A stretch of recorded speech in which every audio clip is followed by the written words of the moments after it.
So Chery, right, the massive global conglomerate in China, which has now 11 brands that it's created, of course, not ones that it's acquired, they say Australia should restart automotive production. Now, first of all, the reason why there are no tariffs on cars coming to Australia, whether they're coming from the States or Europe or China, is because we don't have an automotive industry to protect. We've got nothing to protect, so there's no tariffs. So Australians are massive beneficiaries of this situation. Americans are complaining, and why wouldn't they be? They can't get Chinese cars, they can't get a lot of cars that we get. Particularly if they could ever get them, they wouldn't be the prices we do because we don't pay any tariffs, zero. So cars here are very, very affordable and they're cheaper than what they are in the United States, which didn't used to be the case. But Cherry's saying we should put an end to all that and restart automotive manufacturing in this country. I'm curious, what do you guys think? Is this a good idea? Hello, my friends. Welcome to the channel. I'm Sam Evans. You're watching the Electric Viking. Let's have a look at what a Chery executive says should happen in Australia. I um I kind of bristle at this a little bit. I've got to admit. I think it's extreme naivety. I think coming from this executive. But anyway, they said that a return to Australian manufacturing would support what it says are too many manufacturers operating one of the busiest markets in the world. Not sure how that makes sense, but that's what they said. The Chinese car giant has admitted a return to the era of Holden, Ford, and Toyota. We used to have basically General Motors, Ford, and Toyota making cars in Australia, and Mitsubishi as well. They say it is still expensive to build a factory, employ staff, and produce cars in Australia. But it says with enough interest from other global car brands, as well as the government supporting it with money, then increased use of robots could make manufacturing in Australia a good idea. And I mean, that's a good point. It could, maybe.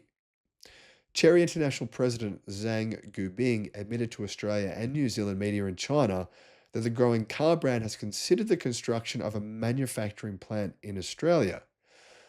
Now, I want to make a little asterisk with this comment because I don't think this is what they're really saying.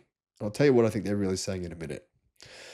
Australia has too many car manufacturers because, based on the market size, I think they should have one factory or some different factories.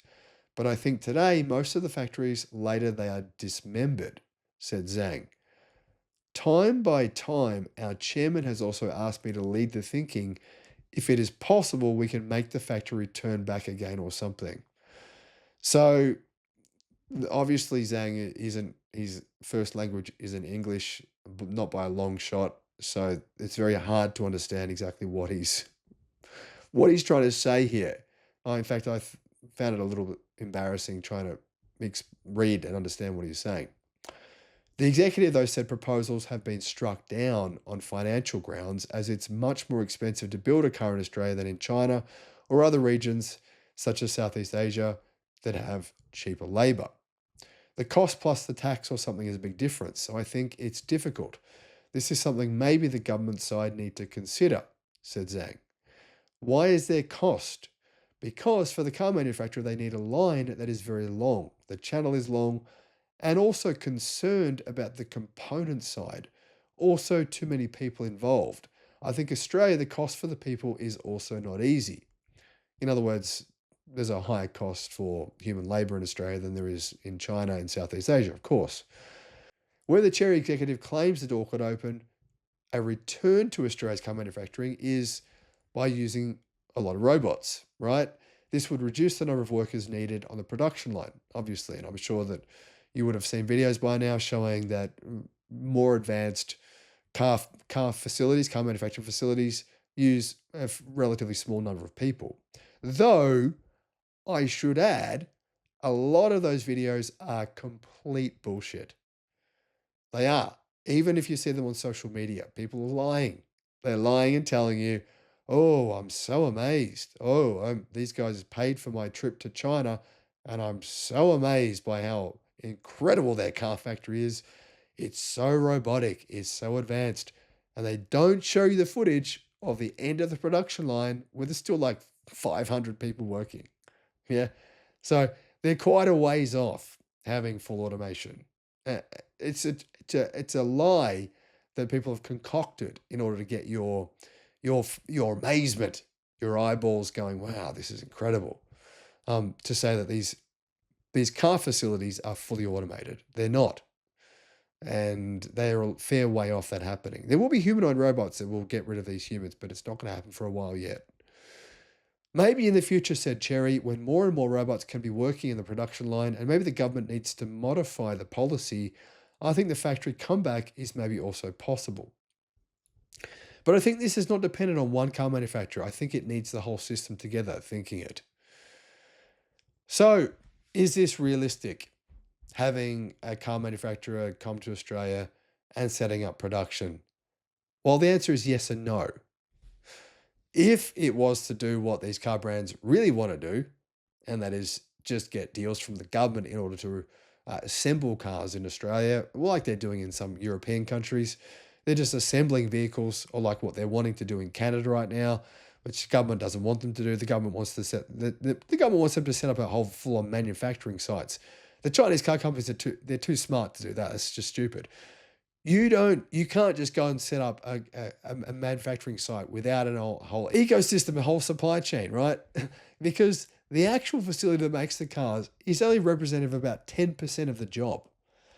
The other 90% is suppliers with their own factories and their own parts suppliers that they supply them, that supply them, that supply them. What do you think the Japanese economy is so dependent on the automotive industry? It's like 50% of the entire economy because they've got a few car brands and the supply chain is enormous.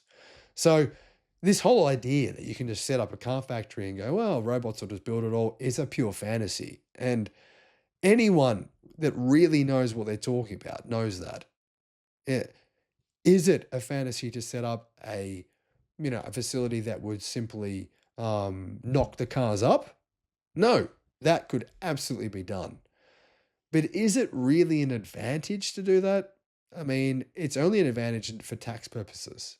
So if a country has an automotive industry they're trying to protect, and you say to them, well, we'll build cars in your country, and that's the way you can get around paying the tariffs, then it's an advantage. But otherwise, having what is essentially a remanufacturing facility in another country, it's really like not doing things twice, but it's adding extra work that didn't need to be done.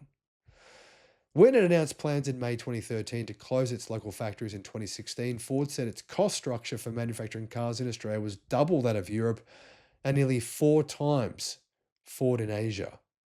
4 times. So why the hell would it be twice as expensive to make a car in Australia versus Europe?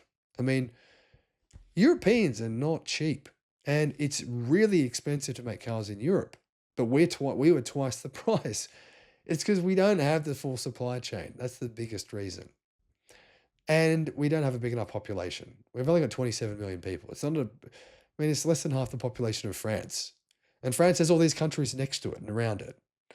Anyway, General Motors and Holden followed soon with news of their 2017 factory closure, and that closed, I believe, in 2017.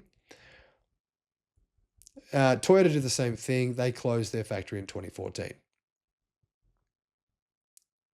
So the current federal government in Australia offers grants for companies looking to manufacture in Australia, but the Automotive Transformation Scheme, designed specifically for car production, no longer exists. So there's no grants for car production here anymore.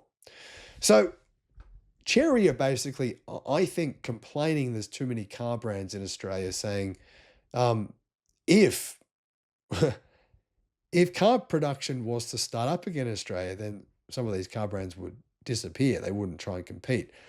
Why is he saying that? Why would some of these car brands disappear? Why would there be less car brands in Australia if car production began here? Because, of course, the government would bring in tariffs, and then all of a sudden our industry wouldn't look so lucrative to these external companies, which would suck for you because all of a sudden the price of the average car would increase, like it has in the United States.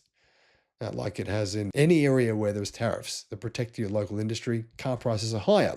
Look at the average price of a car in Europe. For example, Germany, compare that to Australia. They're like 20 to 30% more expensive than Australia. So, would this benefit individual people in Australia? No, it wouldn't. Would it set up a supply chain? Maybe, but that would be a lot of work. That would be a huge ask. Like to set up an entire supply chain in our country when one doesn't exist anymore would be massive and it's fanciful. So I'm not really sure why these Chery executives are going on about this. I just think maybe it's to maybe there's something else going on, and they're saying, "Look over there, look over there, look." They're trying to distract us from what's really going on. I don't know what that is exactly. But at this point in time, you've got to wonder what's going on with Chery. They've got 11 brands now. They're creating a new brand every second month, and it's just confusing people. So maybe this is intended to confuse us as well. I'm not sure. Let me know what your thoughts are in the comments. Thanks for watching. Need expert advice on what car to buy, what solar system to get, what home battery to get, or potentially for your business? You can get, guys, a one-on-one consultation directly with me, 60 minutes of tailored guidance. This might help you avoid making a huge mistake spending money when you shouldn't, or potentially save you a massive amount of money. Click the link in the description below because I can assist you, and why not? The link is in the description. Thinking about getting solar, a home battery, or an EV charger?